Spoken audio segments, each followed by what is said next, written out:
मीतू नाम की एक हिरनी थी। उसकी माँ की तबीयत कुछ ज्यादा ही खराब थी। शायद उसका आखिरी समय आ गया था। इसी वजह से मीतू को दूसरे जंगल अपनी माँ के घर जाना था। पर एक कठिनाई थी कि उसकी एक छोटी सी बच्ची थी जिसका नाम स्वीटी था। उसे लेकर इतने दूर की यात्रा भी कर नहीं सकती थी। और ये सवाल था कि वह स्वीटी को किसी के भरोसे छोड़ भी नहीं सकती थी। इस समय गर्मियों की छुट्टियां होने के कारण चंदन वन के अधिकांश जानवर बाहर घूमने गए हुए थे। हाँ, मीतू के घर से कुछ ही दूरी पर लंबू सियार रहता था। वह हमेशा स्वीटी को अपनी ललचाई नजरों से देखा करता था। अब तक तो वह कई मासूम बच्चों को अपना शिकार बना चुका था। मीतू ने इस विषय पर विचार करने के बाद फैसला किया कि वह लंबू सियार पर भरोसा करेगी। माँ के आखिरी समय पर नहीं गई तो वह खुद को माफ नहीं कर सकेगी, और फिर इस संसार से जाने के बाद भी भला कोई वापस आता है। यही सोचकर वह लंबू के घर गई थी। उसे अपनी कठिनाई बताकर कहा, लंबू भाई, मैं तुम्हारे पास इस उम्मीद से आई हूँ कि इस संकट की अवस्था में तुम मेरी मदद करोगे। पर उसका मन ही जानता था कि शायद ही कभी वह अपनी बच्ची से मिल पाए। फिर भी मीतू ने सोचा, जो होगा देखा जाएगा, भगवान जो करेंगे अच्छा ही करेंगे।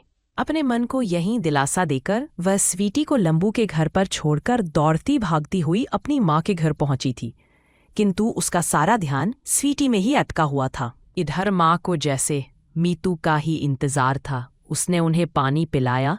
माँ ने एक दो वाक्य कहे और उसके बाद वह भगवान के पास जा चुकी थी। मीतू को तसल्ली थी कि अपनी माँ के अंतिम समय में वह उनके पास ही थी। उसके बाद तुरंत ही वह बड़े बड़े कदम बढ़ाते हुए लंबू के घर की तरफ जा रही थी। उसे लग रहा था मानो रास्ता बहुत दूर हो गया हो।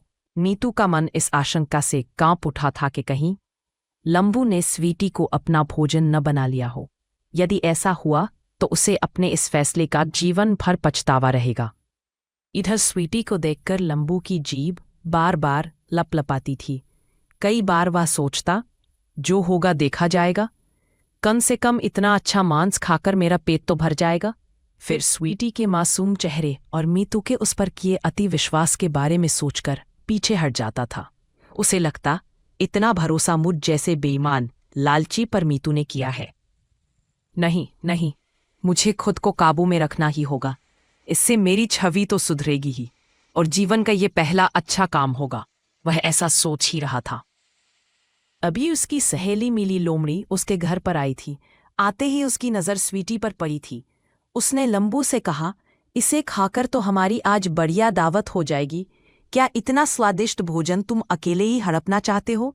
मिली लोमड़ी स्वीटी को खाने की तैयारी में थी। बमुश्किल लंबू ने स्वीटी का बचाव किया था। इस बात पर मिली और लंबू का जोरदार झगड़ा भी हो गया था। लंबू को ये लग रहा था कि मीतू जल्दी आ जाए तो वह चिंतामुक्त हो।